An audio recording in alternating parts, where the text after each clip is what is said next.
சிகை அலங்கார கூடம். ரொம்ப சுறுசுறுப்பாக எல்லோரும் வேலை செஞ்சுக்கிட்டு இருக்கிறாங்க. முடிவெட்டிக்கு வந்திருக்கிறவங்க நிறைய பேர் எல்லோரும் வரிசையாக உட்காந்துருக்குறாங்க. அந்த சமயத்தில் திடீர்னு கதவை திறந்துக்கிட்டு ஒருத்தர் உள்ளே வர்றார். அவர் ஒரு பெரிய மனிதர். அவரும் முடிவெட்டிக்கிறதுக்காக தான் உள்ளே வந்திருக்கிறார். அவரை பார்த்த உடனே அங்கே வரிசையில் உட்காந்துருந்தவங்க எல்லோரும் எழுந்திரிச்சு அவர்கிட்ட வந்துட்டாங்க. அவரை சுற்றி நின்றுக்கிட்டாங்க. எப்படி இருக்கிறீங்க, நல்லா இருக்கீங்களா அப்படின்னு விசாரிக்க ஆரம்பிச்சிட்டாங்க. எல்லாம் முடிஞ்சதும் வந்தவர் கேட்டார், வரிசையில் கடைசியாக இருக்கிறவர் யார் அப்படின்னு கேட்டார். ஏன்னு கேட்டாங்க. நான் அதுக்கு அடுத்தபடியாக உட்காரணும், அதுக்காக தான் கேட்குறேன் அப்படின்னார். உடனே அங்கே இருந்தவங்கள்லாம் என்ன சொன்னாங்க தெரியுமா? நீங்கள் வரிசையில் காத்திருக்கக்கூடாது, நீங்கள் அரசாங்கத்தின் தலைவர், உங்களுக்கு நேரம் முக்கியம், அதனால் நீங்கள் முன்னாடி போங்க அப்படின்னு சொன்னாங்க. ஆனால் அதை அவர் கேட்கல. தோழர்களே, உங்களுடைய கருத்துக்கு ரொம்ப நன்றி. எல்லாரும் வரிசையாக தான் வரணும், அதுதான் முறை.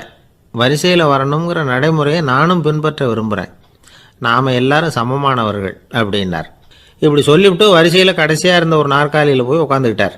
தன் சட்டை பையில் இருந்த ஒரு செய்தித்தாளை எடுத்தார், படிக்க ஆரம்பிச்சிட்டார்.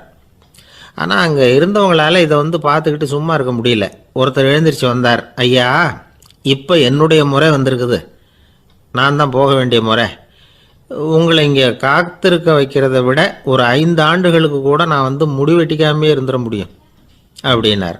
அவர் மறுபடியும் சொன்னார், ஐயா, நீங்கள் வரிசை முறையை தாண்டி போக விருப்பப்படல, சரி, ஆனால் என்னுடைய முறையை மாற்றி கொடுக்கறதுக்கு எனக்கு முழு உரிமை இருக்குது. இதுக்கு பதிலாக உங்களுடைய கடைசி இடத்த நான் எடுத்துக்கிறேன், இதை நீங்கள் மறுக்க முடியாதுன்னார். அங்கே இருந்த மற்றவங்களும் இதை ஒரு மனசாக வற்புறுத்த ஆரம்பிச்சிட்டாங்க. அந்த பெரிய மனிதர் பார்த்தார், சரின்னு கடைசியாக ஒத்துக்கிட்டார். அவர் யார் தெரியுமா? அவர் தான் மாவீரர் லெனின். ரஷ்யாவில் கிரெம்ளின் சிகை அலங்கார கூடத்தில் தான் இது நடந்தது.